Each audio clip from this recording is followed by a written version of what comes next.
Bismillahirrahmanirrahim. Innal hamdalillah nahmaduhu wa nasta'inuhu wa nastaghfiruh wa na'udzu billahi min syururi anfusina wa min sayyiati a'malina. May yahdihillahu fala mudhillalah wa may yudlilhu fala hadiyalah. Wa asyhadu an la ilaha illallah wahdahu la syarikalah wa asyhadu anna Muhammadan 'abduhu wa rasuluh. Amma ba'd. Rabbi shrah li sadri wa yassir li amri wahlul 'uqdatam min lisani yafqahu qawli. Rabbi zidni ilma warzuqni fahma. Allahumma inna nas'aluka ilman nafi'a wa rizqan tayyiba wa amalan mutaqabbala. Assalamualaikum warahmatullahi wabarakatuh. Apa khabar muslimah semuanya? Sihat hari ini? Dah bersedia kita nak menyambung pengajian kitab kita di Masjid Al-Muttaqin? Dah buka buku masing-masing? Saya harap semuanya sudah bersedia di hadapan laptop, di hadapan handphone, di hadapan Facebook. Okay. Jadi bila dah bersedia tu, jangan lupa buku notanya, kan? Semualah apa-apa yang perlu dipersiapkan. Jadi tak kelang kabut. Baik, Alhamdulillah ya muslimah, hari ini kita akan menyambung pengajian kita pada hadis yang ke-30. Masih ingat lagi apa yang dah kita bincangkan pada minggu lepas? Minggu lepas kita bincang tentang apa? Ingat tak?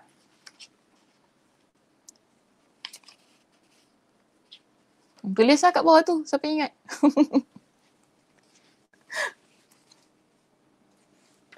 Kita bincang tentang perkara-perkara yang Allah haramkan yang terkandung di surah Al-An'am ayat 151 hingga 153.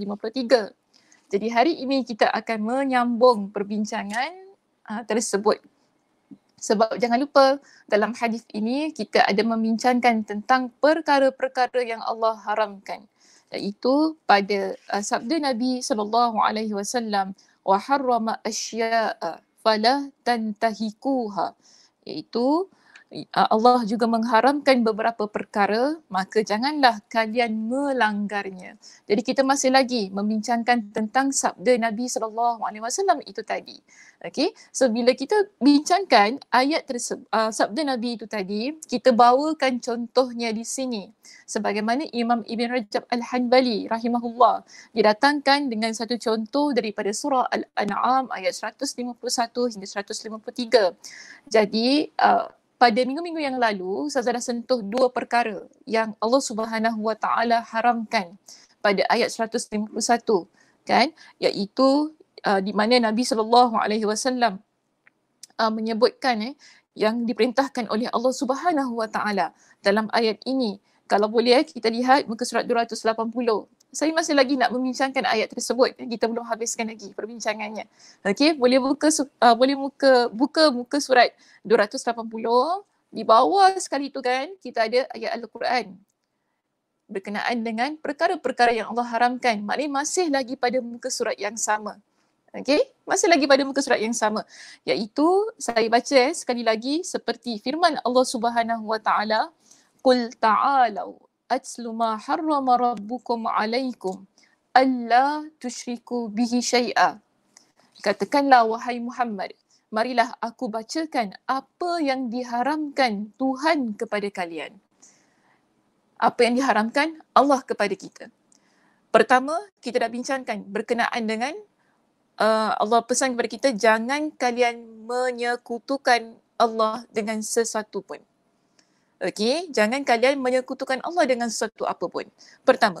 Kedua, ini perbincangan kita pada minggu lepas. Yang kita bincangkan yang mana Allah kata wabil walidaini ihsana. Dan kepada kedua ibu bapa kamu hendaklah kalian berbuat baik. Atau dengan kata lain, jangan menderhaka kepada kedua ibu bapa kita. Hal itu adalah perkara yang diharamkan. Dan hari ini kita akan masuk kepada hal-hal yang diharamkan seterusnya, iaitu pada ayat yang sama ya muslimah, pada ayat 151 surah Al-An'am, Allah Subhanahu Wa Taala berfirman, wala taqtulu auladakum min imlaq nahnu narzuqukum wa iyyahum. Iaitu Allah Subhanahu Wa Taala berfirman, janganlah membunuh anak-anak kalian kerana takut miskin.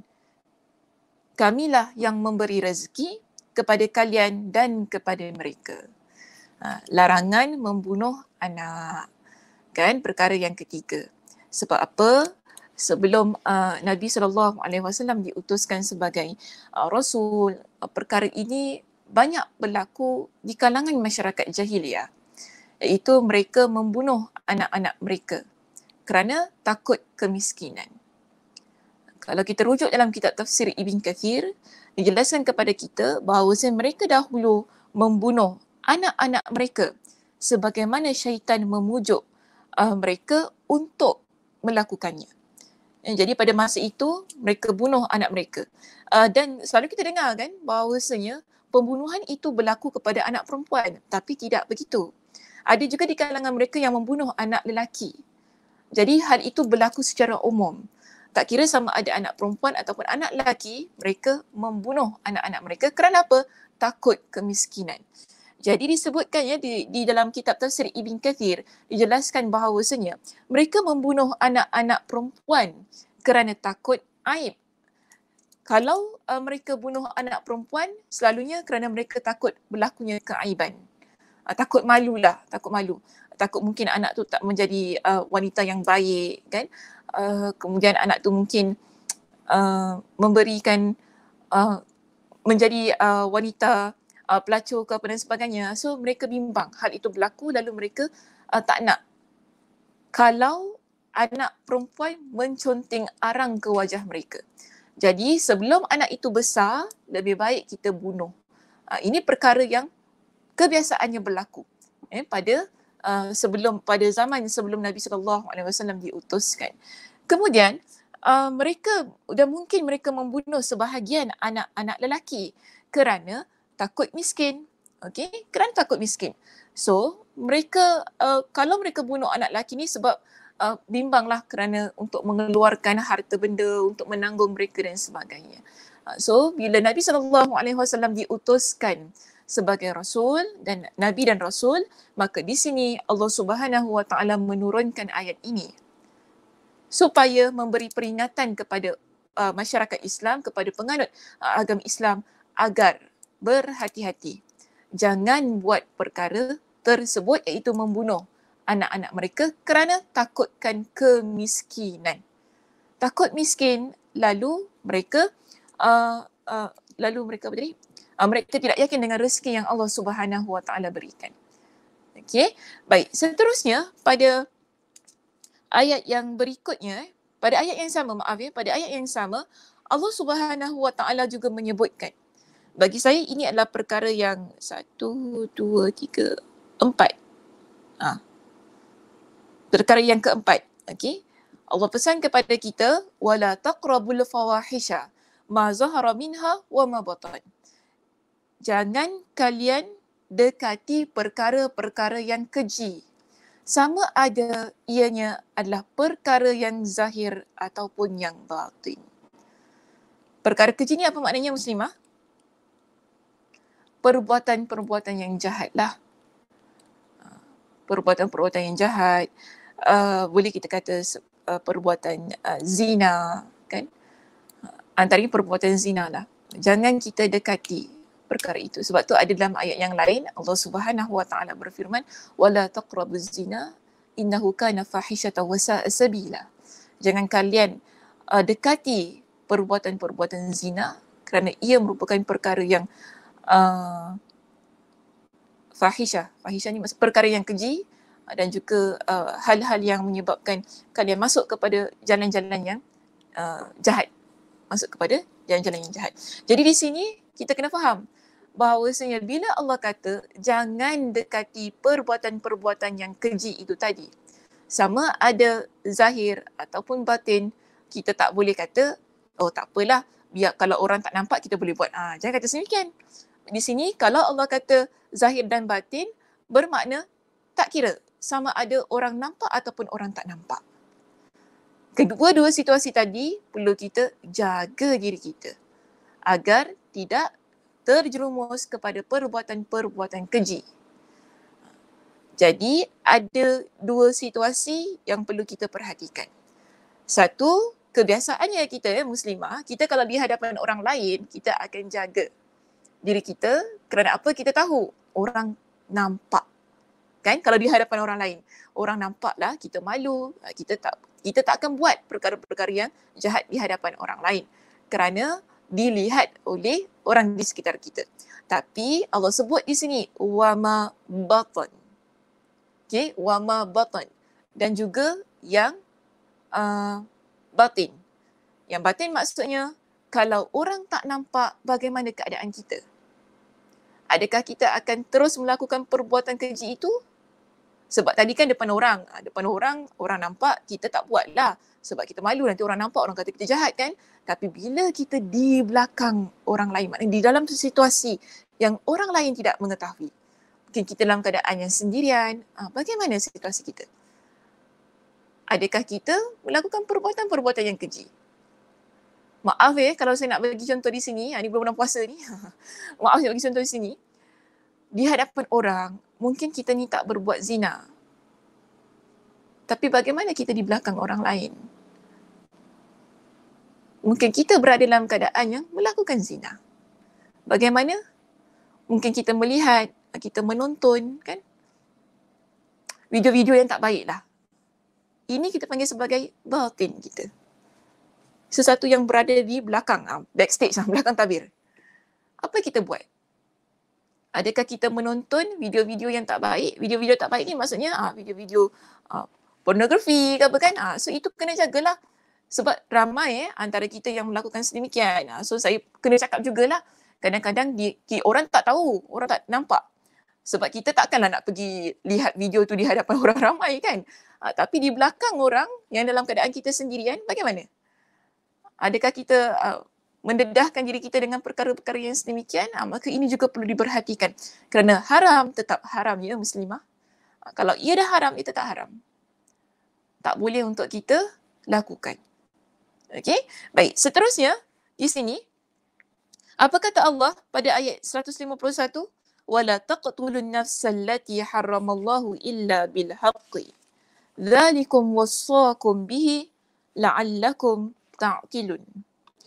Allah Subhanahu wa taala berfirman, dan janganlah kamu membunuh jiwa yang diharamkan oleh Allah. Terpusing laju pula. Okey. Jiwa yang diharamkan oleh Allah, membunuhnya, melainkan dengan satu sebab yang benar. Melainkan dengan satu sebab yang benar. Di sini Allah Subhanahu wa taala mengharamkan kita membunuh nyawa yang tidak dibenarkan. Atau dengan kata lain, bolehkah kita suka hati bunuh orang yang ada di sekitar kita? Kita tak suka, kita bunuh dia. Menyampah aku dengan makcik ni, bunuh je lah mulut dia. Ya Allah, macam longkang bunuh sudah. Senang. Dia senyap je terus. Boleh ke? Tak boleh. Tak boleh kita buat sedemikian. Benci mana pun kita dengan seseorang, sakit hati mana pun kita dengan seseorang kerana mulut dia tadi kan, yang tak boleh diam, mungkin dia fitnah kita, dia viralkan kita ke apa kan, kita geram sangat dengan dia, bolehkah kita bunuh dia? Tak boleh. Okey, tak boleh kita sesuka hati membunuh orang di sekitar kita. Hal itu diharamkan oleh Allah Subhanahu wa taala illa bil haqqi. Melainkan dengan kebenaran. Kita kata tapi Ustazah betul lah, memang betul apa dia dah buat macam itu, patut pun saya bunuh dia sebab mulut dia jahat. Bolehlah saya bunuh dia. Tak, itu bukan atas jalan kebenaran. So, ayat Al-Quran ni kena faham baik-baik ya. Jangan kita ambil, kita faham secara tekstual. Kalau kita faham secara tekstual, ini yang menyebabkan kita suka-suka hati bunuh orang, kita buat jahat kepada orang lain. Jadi maknanya di sini Al-Quran perlu difahami dengan sebaik-baiknya sebagaimana penjelasan para ulama tafsir. Jadi, kalau Allah Subhanahu wa taala sebutkan dalam Al-Quran itu tadi, wala taqtulun nafsal lati haramallahu illa bil haqqi, jangan kalian membunuh nyawa ataupun jiwa melainkan dengan kebenaran. Bermakna di situ ialah dalam agama kita ada hukum hudud. Okey, ada hukum hudud yang telah Allah Subhanahu wa taala tetapkan. Hukum hudud ni contoh seperti orang yang berzina. Okay, orang yang berzina iaitu orang yang berkahwin lah. Orang yang berkahwin sebab beza anak dara dengan wanita yang berzina ataupun lelaki bujang dengan lelaki yang dah kahwin, bila mereka berzina tu hukumnya berbeza mengikut kepada hukum hudud dalam agama kita. Kalau yang membabitkan hukum hingga hilang nyawanya ialah mereka yang berzina setelah mereka bernikah. Maknanya sudah berkahwin tapi kemudian melakukan perzinaan, hukumnya berbeza iaitu rejam sampai mati. Okey, tapi kalau yang belum berkahwin hanya dihukum rejam, hanya dihukum sebat sahaja. So di sini kita lihat bila kita kata hukum rejam sampai mati, bermakna di situ kita tak boleh kata mana boleh bunuh macam tu kan. Kan ini tak baiklah bunuh orang dan sebagainya. Namun kalau ikut kepada konteks perbincangan agama kita, dalam hal itu dibenarkan. Ini dimasukkan dengan illa bil haqqi, melainkan dengan hak. Barulah pada masa itu dibenarkan. Tapi kena ingat ya, hal ini dilaksanakan oleh pemerintah yang melaksanakan ataupun yang mengimplementasikan hukum-hukum syariat Islam dalam kerajaan mereka. So kita jangan pandai-pandai kan. Kalau ada orang berzina, kita pula pergi rejam dia sampai mati. Itulah jadi masalah kita ni. Kita nak pergi hukum dia pula. So kita kata tak apa sah-sah dia berzina, kita boleh hukum dia sampai mati. Dia semua berada dalam kitab Quran kita, dalam hadis. Tak boleh. Kena faham. Okey, kena faham bahawasanya hukum-hukum tadi dibuat oleh pihak pemerintah secara official, bukan secara individu. Kita tak boleh pandai-pandai. Nak pancung orang ke, nak rejam orang ke apa, itu salah. Itu salah. Okey? So di sini perlu faham dengan erti kata, kalau Allah kata dalam Al-Quran, jangan bunuh orang. Maknanya jangan bunuh orang. Illa bil haqqi, melainkan dengan kebenaran. Kita kata tadi, yelah sekarang dia dah buat zina Ustazah. Allah kata melainkan dengan kebenaran. Betul, maknanya bolehlah kita bunuh dia. Masih lagi tidak boleh. Okey, masih lagi tidak boleh. Kerana apa? Kena ingat juga, hukum hudud itu tadi dia berada atas kebenaran penguasa, iaitu kerajaan yang menetapkannya. So kita bukan berada pada konteks yang sedemikian. Jangan kita pandai-pandai pergi bunuh anak kita kalau dia tu berzina. So nanti kan tiba-tiba kata itu hukum Allah kena ditegakkan. Tidak boleh. Okay, jadi agama kita perlu difahami dengan sebaik-baiknya supaya pengamalan kita adalah pengamalan yang benar. Pengamalan yang betul agar tidak disalahertikan oleh orang yang bukan dalam agama kita. Okay, saya harap ini jelas ya tentang isu tadi. Baik, seterusnya saya nak pergi kepada ayat yang berikutnya iaitu pada ayat 152. Kita masih lagi pada muka surat 280, ayatnya masih lagi di situ, ayatnya tak pergi mana-mana. Saya rasa pemikiran kita je yang dah pemikiran kita je yang dah menyerawang. Mana pergi, dah lapar ke? Dah ingat ke apa kan? Dah ingat nak cuci baju. Saya pun masih ingat nak cuci baju ni. Dengar tadi dekat dapur. Mesin tu baru berhenti. Ni. Dalam hati saya, Allah, ini tengah-tengah panas ni kalau jemur baju best ni. Tapi tak boleh, nak kena mengajar dulu. Tak apa, kita habiskan kita punya perbincangan tentang ayat ini. Baik, pada ayat yang 152, kita terusnya masuk kepada ayat 152. Allah kata, masih lagi kita membincangkan tentang perkara-perkara yang Allah haramkan. Iaitu perkara seterusnya yang Allah haramkan kepada kita sebagai seorang Muslim ialah wala taqrabu malal yatimi. Apa maknanya? Jangan kalian dekat dengan harta anak yatim. Okey, wala taqrabu malal yatimi illa billati hiya ahsanu hatta yablugha ashuddah. Jangan kalian dekat dengan harta anak yatim kecuali illa billati hiya ahsan, kecuali dengan cara yang lebih bermanfaat. Okey, kecuali dengan cara yang lebih bermanfaat hatta yablugha ashuddah, sehingga anak itu mencapai dan sempurnakan hingga anak itu mencapai satu usia yang dewasa. Sehingga anak itu mencapai satu usia yang dewasa. Maknanya di sini ya, kena faham. Bila kita kata, bila Allah kata di sini, jangan dekat harta anak yatim, maknanya makan harta anak yatim boleh? Tak boleh. lagilah diharamkan. Sama juga macam Allah kata wala taqrabuz zina, jangan kalian dekati zina. Buat zina boleh? Tak boleh. So di sini bila Allah kata jangan dekat, bermakna perkara itu adalah perkara yang haram. Buat pun tak boleh. Okay, untuk konteks perbincangan kita ini. Allah kata jangan dekati harta anak yatim. Maksud di sini kalau kita adalah orang yang diberikan dengan tanggungjawab, dengan amanah untuk menguruskan harta anak itu, baru dipersilakan. Tapi bagaimana kita menguruskannya? Adakah kita menguruskan itu dengan merampas harta dia? Kita gunakan harta anak yatim itu dengan sesuka hati kita? Tidak boleh. Harta anak yatim itu perlu digunakan. Kalau kita nak gunakan ialah untuk budak tu tadi, bukan untuk kepentingan kita. Kemudian bila waktu kita nak serahkan harta, pengurusan harta tu bila sudah dia mencapai satu usia yang matang, yang mana dia boleh untuk menguruskan hartanya sendiri. Barulah kita serahkan kembali kepada dia. Jadi jangan lupa, makan harta anak yatim adalah dosa besar.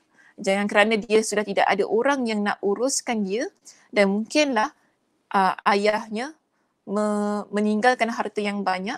Mungkin itu anak saudara kita, kan? Anak saudara kita. Kita tahu adik kita yang dah meninggal dunia tu meninggalkan harta yang banyak. Kita pun ambil peluang tu tadi untuk ambil semua harta dia.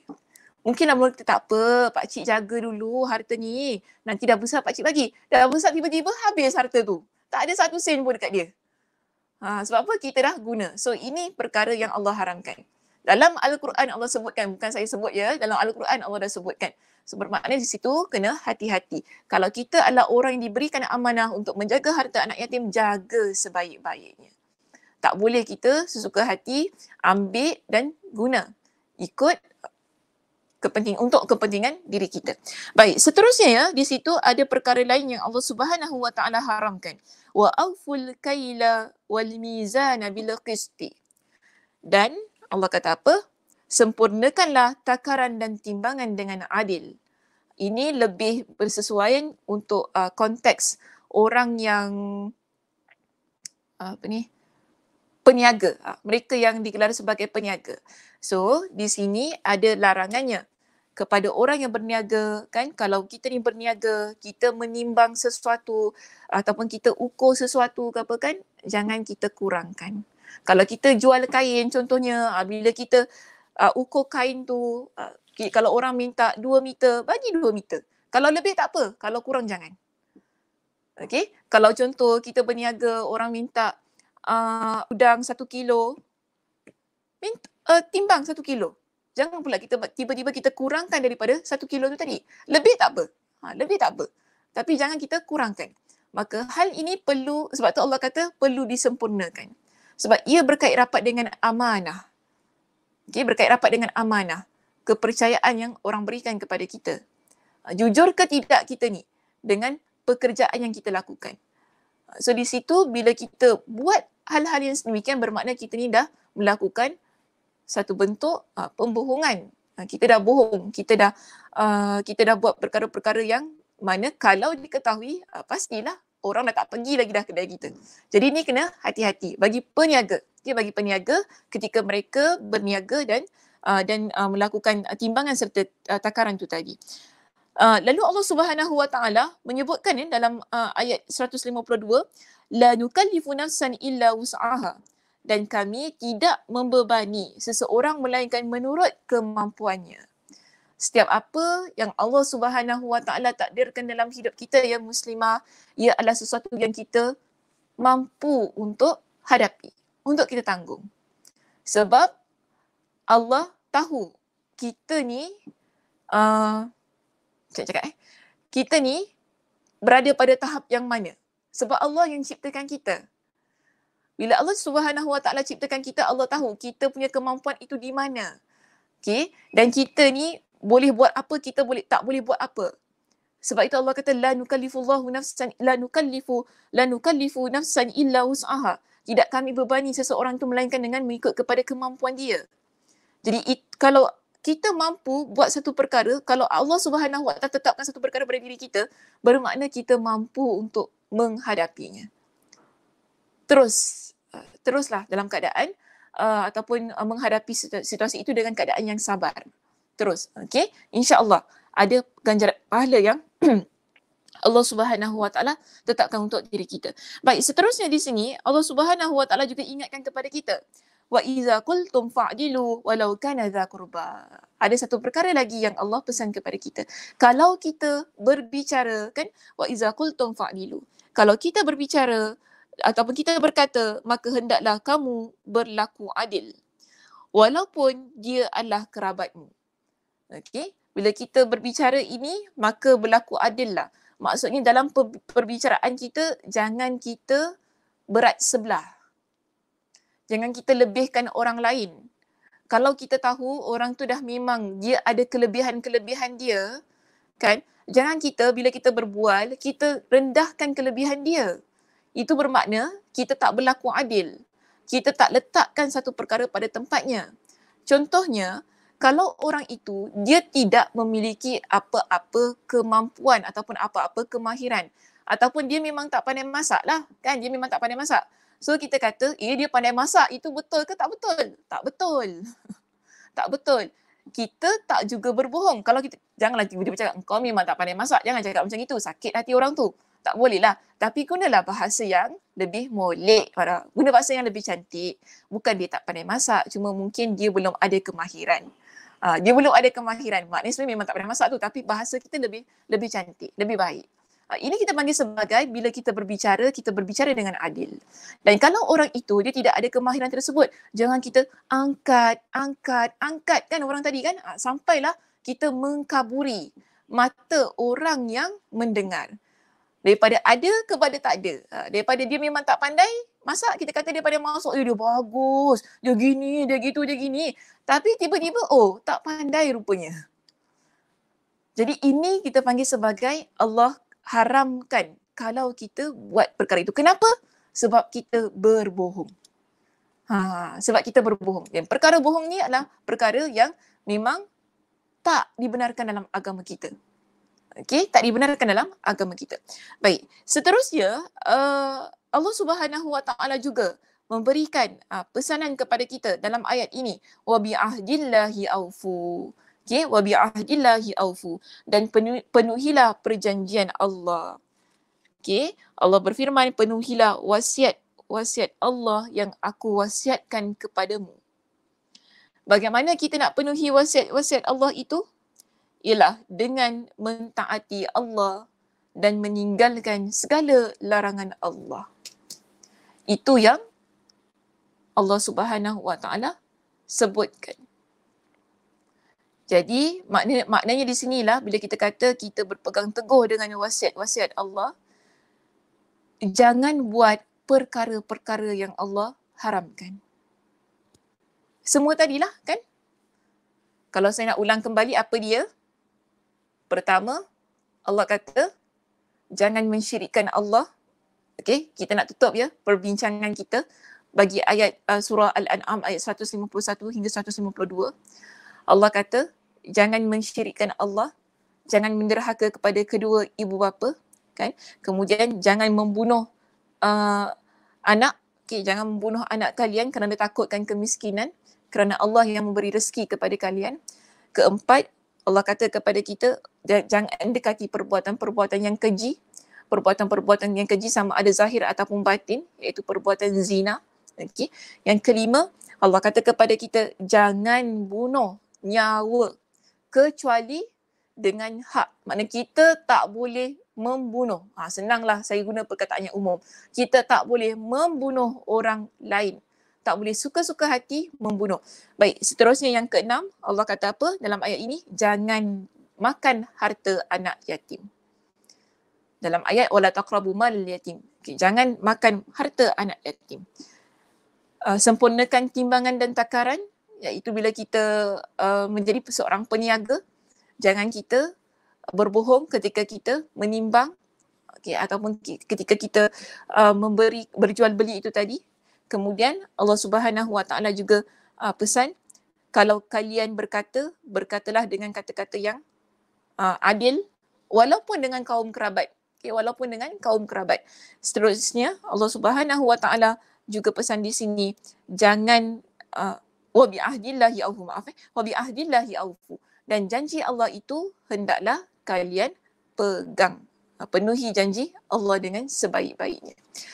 Akhir sekali pada ayat ini, dalam surah Al-An'am pada ayat 153, kan di situ dinyatakan wa anna hadza sirati mustaqima.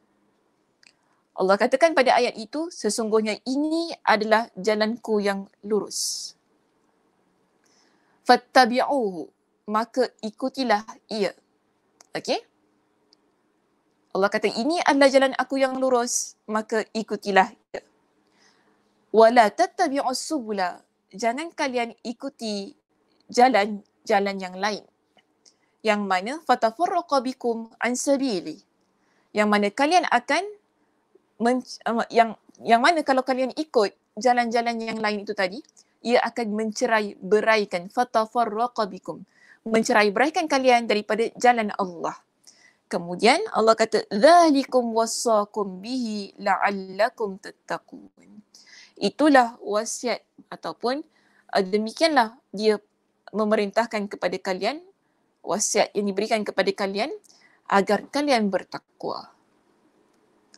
Jadi ini keseluruhan perbincangan yang disebutkan oleh Imam Ibn Rajab Al-Hanbali dalam kitabnya berkenaan dengan perkara-perkara yang Allah haramkan. Jadi Nabi sebut tadi kan, perkara-perkara yang Allah haramkan, fala tantahikuha, maka jangan kalian langgar ia. Okey, perkara-perkara yang dah kita bincangkan tadi, Allah pesan kepada kita jangan mensyirikkan Allah, jangan menderhaka kepada kedua ibu bapa kita, jangan bunuh anak kita, jangan membunuh orang lain, jangan makan harta anak yatim. Kesemua perkara itu adalah perkara yang Allah haramkan. Jangan langgar, Nabi kata. Maksud jangan langgarilah, jangan buat. Senanglah. Nanti cakap jangan langgar, tak faham pula ya kita ni. Jangan buat. Jangan buat. So kita bila Allah kata jangan buat, bermakna kita kena taat perintah Allah. Sebab itu Allah kata ini adalah jalan aku yang lurus. Inna hadza sirati mustaqima fattabi'uhu. Ikutlah jalan itu. Jangan ikut jalan-jalan yang lain. Okay? Jangan ikut jalan-jalan yang lain. Tapi apa yang dimaksudkan dengan jalan Allah yang lurus itu tadi? Kalau kita rujuk pada sabda Nabi SAW, okay, saya nak bawa hadis Nabi SAW yang lain. Yang mana ya? Ni dia. Banyak sangat notes. Yang mana Nabi SAW ada menerangkan tentang hal ini dalam sabda Nabi SAW. Dalam hadis yang diriwayatkan oleh Imam Ahmad, dan ada juga riwayat yang lain diriwayatkan oleh Imam Ibn Majah. Okay, dalam kitab Sunan Imam Ibn Majah lah, dengan kedua-duanya adalah sanad yang sahih. Dan kita lihat begini, Nabi SAW pernah duduk bersama dengan para sahabat. Dan hadis itu diriwayatkan oleh Ibn Mas'ud radhiyallahu an. Ibn Mas'ud radhiyallahu an dia mengatakan bahawasanya ketika tengah duduk-duduk itu kan, Nabi SAW khatta Rasulullah SAW khattan biyadihi. Nabi SAW menggariskan satu garisan dengan tangannya. Okay? Nabi gariskan satu garisan dengan tangannya, kemudian Nabi kata apa? Thumma qal hadza sabilullahi mustaqima. Ini adalah jalan Allah yang lurus. Thumma khatta an yaminihi wa shimalihi. Kemudian Nabi SAW menggariskan garisan di kanan dan kirinya. Okey? Nabi letakkan garisan di kanan dan kirinya. Lalu Nabi kata apa? Thumma qal hazihi subul wa laysa minha sabilun illa alaihi syaitan yad'u ilaihi. Nabi kata ini adalah jalan-jalan, okay, subul tadi yang Nabi gariskan dengan garis-garisan yang kanan dan kiri. Nabi kata ini adalah subul, iaitu garis jalan-jalan. Walaysa minha sabil yang mana pada jalan-jalan tu tadi tidak adalah padanya melainkan ada syaitan. Okay, melainkan adanya syaitan yad'u ilai, yang menyeru supaya ikut jalan yang lain. Maknanya begini ya muslimah, kita lupa pula. Kejap, bagi Ustazah lukis.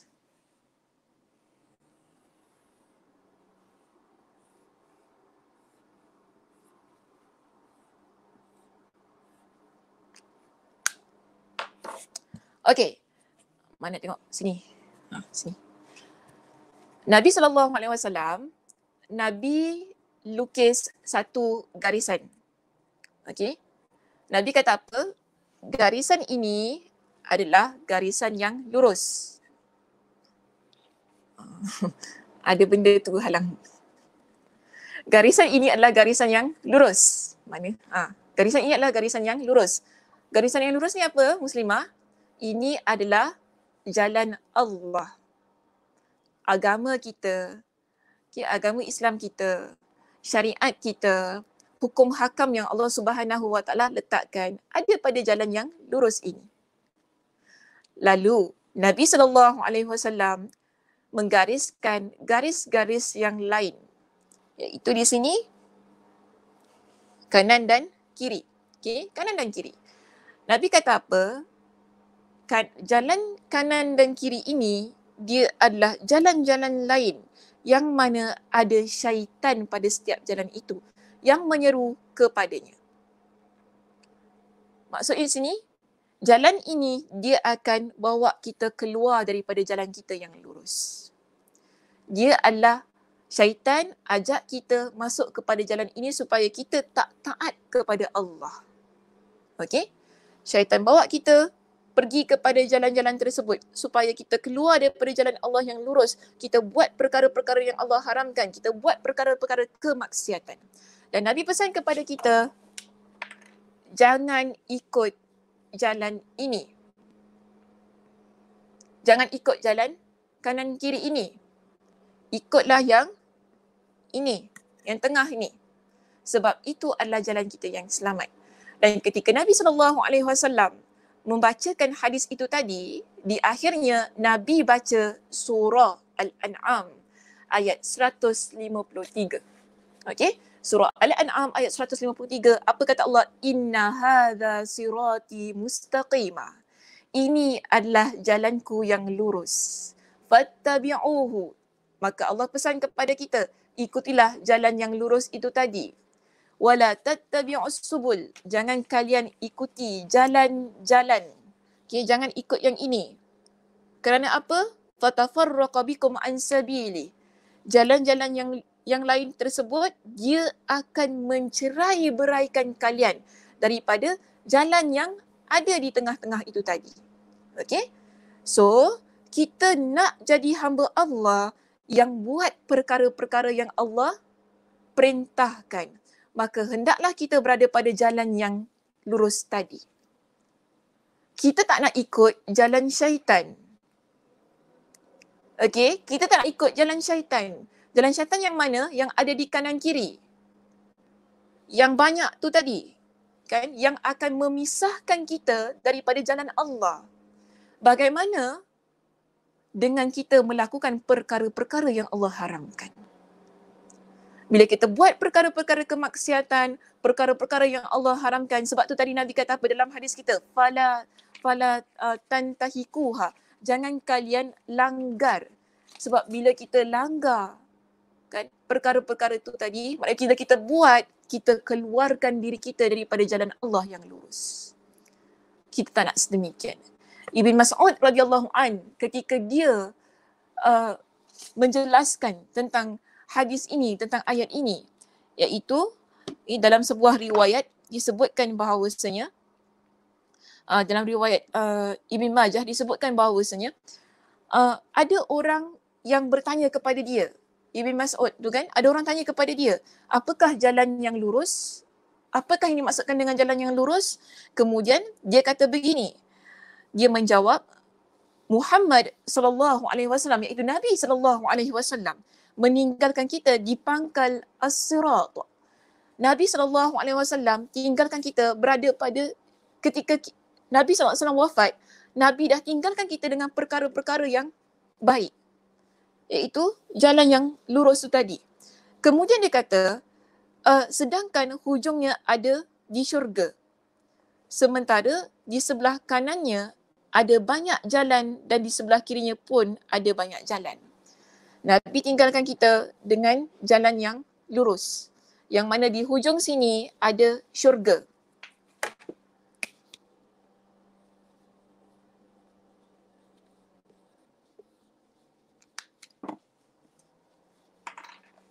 Okey, ada syurga. Pada jalan yang lurus tu ada syurga. Dan ada juga kanan kiri tadi, okey, kanan kiri tersebut yang disebutkan oleh Imam Ibn Mas'ud, dia kata, kemudian didapati padanya orang-orang yang menyeru siapa saja yang melewati mereka. Siapa yang mengambil jalan-jalan tersebut, iaitu selain jalan yang lurus yang Nabi SAW dah tinggalkan kepada kita, tapi dia memilih, orang itu memilih untuk ikut jalan yang ada di kanan dan kiri. Dia memilih hal yang sedemikian, maka sampailah ke neraka. Dan barang siapa yang mengambil jalan yang lurus, maka sampailah ke syurga. Jalan kita yang kanan kiri ini yang banyak kan, ada banyak suara yang menyeru. Kita kalau nak buat jahat, kadang-kadang kita rasa ada je yang suruh kita buat jahat. Buatlah, dah sekejap je, sikit je, bukan apa pun kalau kau buat tak lol pun kan. Kita dengar macam tu kan, ada suara-suara yang sedemikian. Kalau kita dengar suara-suara itu, ataupun kalau kita dengar lah, kadang-kadang ada manusia ni bertopengkan syaitan ya juga, muslimah. Dia kawan kita ni, dia baik tu sebenarnya dia syaitan. Maaflah kalau saya cakap gitu, puasa-puasa ni kan, ada kawan ni syaitan juga, suka ajak kita buat benda-benda jahat. Itulah bila kita ikut dia, kita pilih untuk berada pada jalan yang kanan dan kiri. Yang mana jalan kanan dan kiri ini dia adalah neraka.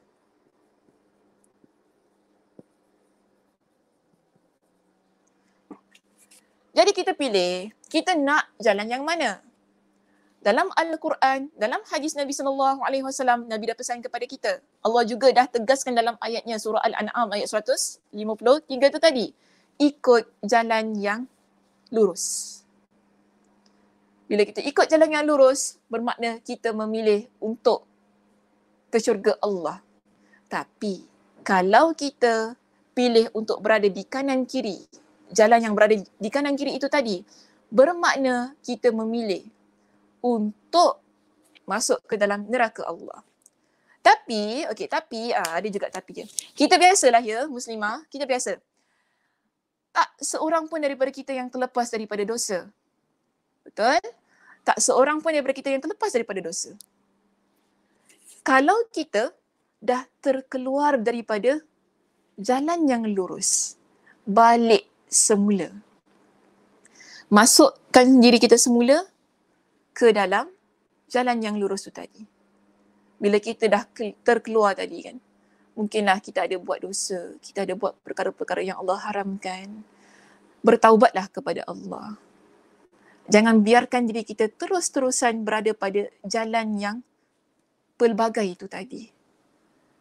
Allah berikan kepada kita dengan akal dan fikiran untuk memikirkan mana yang betul, mana yang salah. Saya yakin dalam keadaan kita buat salah ya muslimah, dia akan ada satu point, ada satu part tu kita akan rasa bahawasanya aku ni dah jauh sangat. Kita akan rasa sedemikian. Bila kita dah dapat rasa yang perkara yang begitu, baliklah. Maksud saya balik tu, pulanglah ke pangkal jalan. Masuk balik kepada jalan yang lurus itu tadi. Sebab jangan lupa, Nabi SAW juga ada berpesan kepada kita. Setiap anak Adam, mereka melakukan kesalahan. Tapi sebaik-baik orang yang melakukan kesalahan adalah orang yang bertaubat kepada Allah Subhanahu Wa Taala. Pilihlah jalan taubat, pulanglah ke pangkal jalan. Lebih-lebih lagi kita di dalam bulan Ramadan ini, ambillah peluang untuk kita jadi orang yang diampuni oleh Allah Subhanahu Wa Taala. Kalau kita ada banyak melakukan kesilapan, kita ada banyak melakukan dosa yang kita rasa kita dah terkeluar dan pergi jauh dah daripada jalan Allah tu tadi, yang bagi saya kita ikut kepada jalan kanan dan kiri. Okey. Pulang balik, masuk kembali ke jalan Allah yang lurus. Kita akan berada pada jalan yang selamat. Sebab begini ya muslimah, selama mana Allah berikan kepada kita dengan nyawa, kita masih lagi hidup, kita masih lagi bernafas di atas muka bumi ini, tidak ada kata terlambat untuk kita menjadi seorang muslimah yang baik, muslimah yang solehah. Sebab itu, belum lagi tertutup ruangnya untuk kita kembali kepada jalan Allah yang lurus. Sentiasa terbuka luas. Cuma kita hendak atau tidak sahaja. Okey, itu saja perbincangan kita untuk hari ini. Alhamdulillah kita dah habis ya bincang tentang perkara-perkara yang Allah haramkan. So kalau ada apa-apa soalan, boleh diajukan di bahagian ruangan komen untuk kita bincangkan soalan-soalan yang diajukan. Dipersilakan muslimah.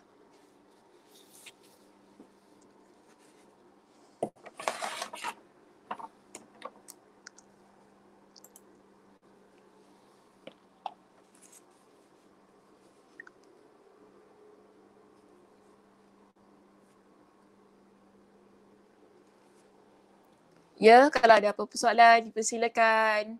Hari ni kuliah kita yang terakhir ya di Masjid Al-Muttaqin. Kita akan cuti. So,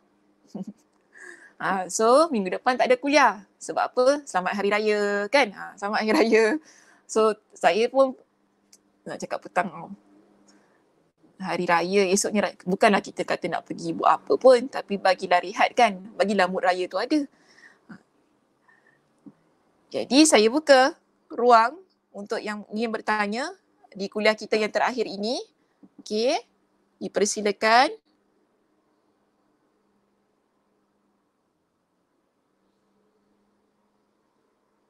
Mana? Dah pening dah nak buka Facebook sendiri. Hari Raya esoknya bukanlah. Assalamualaikum Ustazah. Waalaikumsalam warahmatullahi.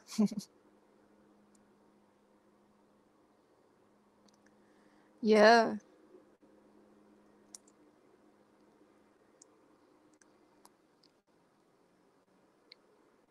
Ada soalan? Kalau tak ada memang selamat Hari Raya lah.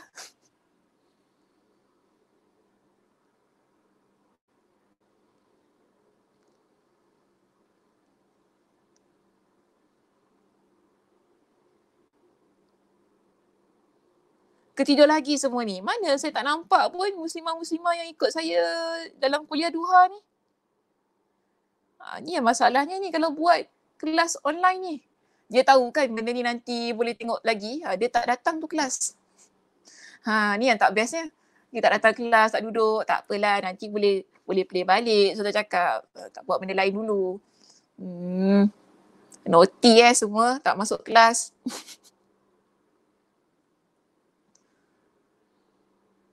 Tak ada pun.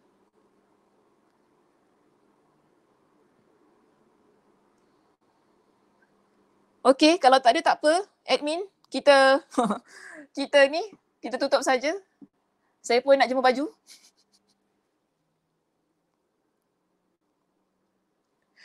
Okey, kalau tak ada apa soalan, saya rasa lebih baiklah untuk kita berundur terlebih dahulu.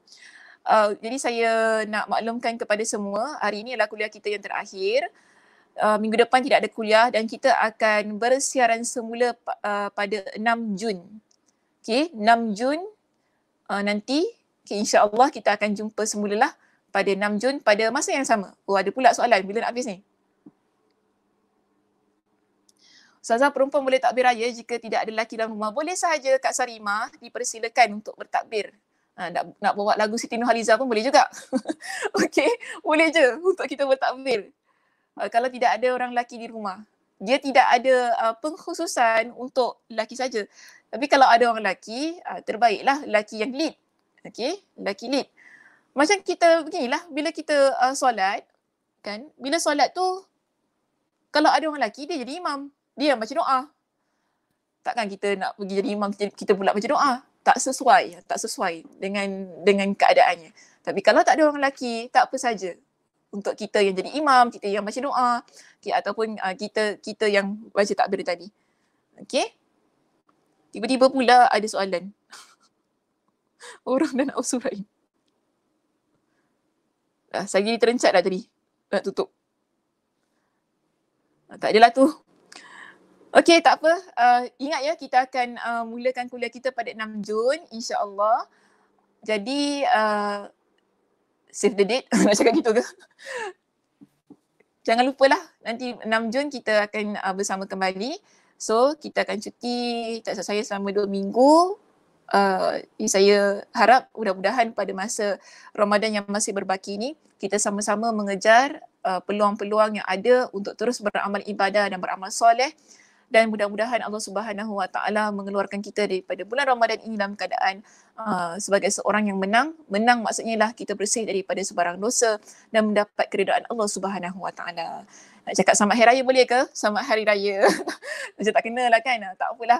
So insya-Allah kita jumpa nanti pada 6 Jun. Saya tutup dengan tasbih kafarah. Subhanakallahumma wa bihamdika asyhadu an la ilaha illa anta astaghfiruka wa atubu ilaik. Assalamualaikum warahmatullahi wabarakatuh.